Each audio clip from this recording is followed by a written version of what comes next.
How's everyone doing? Welcome back to the channel. I hope you're doing well. So yeah, the topic of this video is Roy Jones Jr. to blame for that. There's a lot of calling for his firing, I guess, based coming off the back of this Chris Eubank Jr. defeat in such dramatic fashion. The first person to get blamed usually is the coach.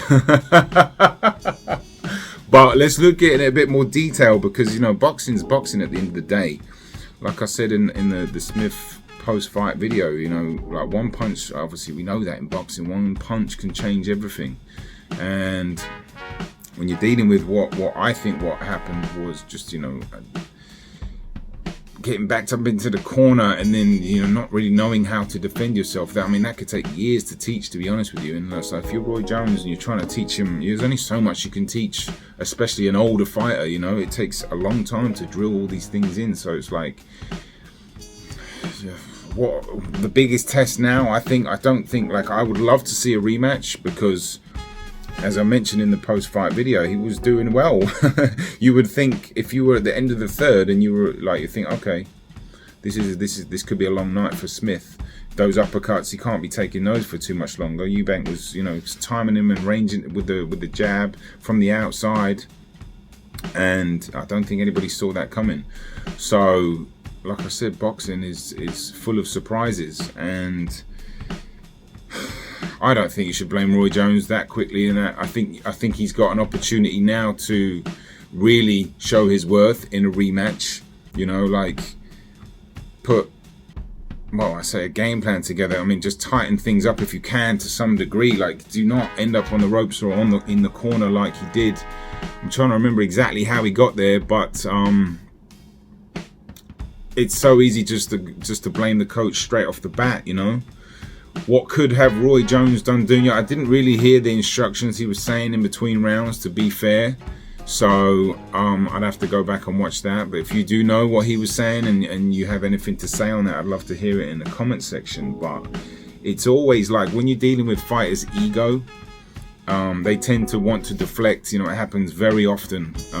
And the first person they want to blame is the coach, like I said. So it takes the blame away from them. And honestly, with all due respect, I think Eubank could be one of those people, really.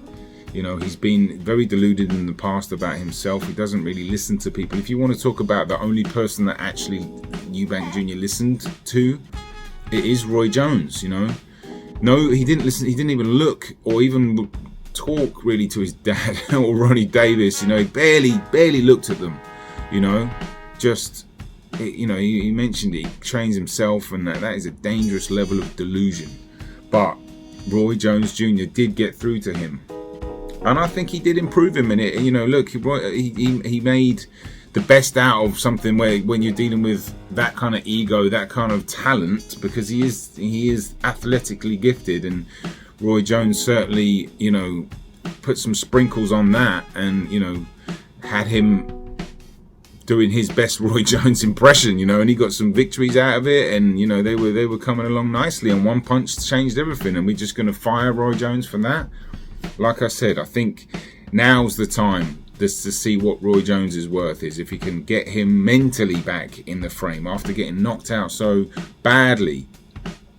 A coach isn't just like, there's so much more to coaching than on the night tactics and all this. Now you're dealing with the psychology, and to be honest, if this is a big challenge, if you can get somebody like Chris Eubank Jr. to suddenly psychologically get over this defeat, prepare them, get them to maybe even take a rematch or not. This is going to be an interesting thing, whether Eubank will want to take a rematch, because how a fighter comes back from a brutal loss like that is a testament to their character, and I think he will. Knowing what we know about Eubank, he's a warrior. And then, so it's up to Roy Jones to get him back on track, acknowledge what happened, try to work on it as best you can, come up with a tighter game plan if they can, because it was working, let's be honest.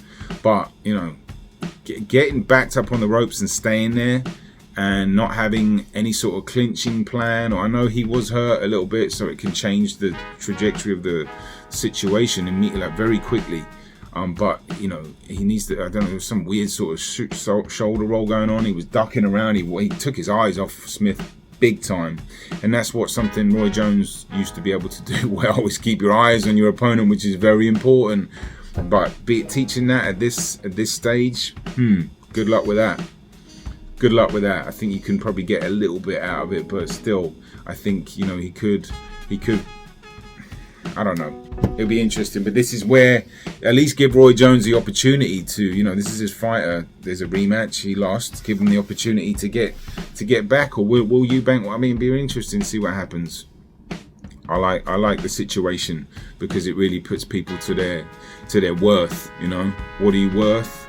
And how much do you want to be in this game, Eubank? How much do you want the rematch? How much do you want to, you know, avenge your defeat at, you know, this latter stage of his career? It'd be fascinating to see. Wow, what a rematch that would be. Yeah, great stuff. Anyway, that's it from me. Let me know your thoughts on Roy Jones. Do you think he should get the can straight away? I personally don't. I think he should be given an opportunity to set things right and, you know, put a good game plan, camp, whatever you want to call it, for the rematch. I hope that happens and redeem himself, both of them. So we'll see. But again, it is boxing. You know, fights can change over one punch. We shouldn't get so dramatic about firing someone when he's done quite good work with them already. You know, let's look at the whole picture. All right. Well, like I said, leave a comment if you enjoyed the video. Hit the like button. If you're new, hit the subscribe button. Got loads of videos coming. That's it from me. Boxing on the Edge. Take care of yourself. Have a lovely weekend.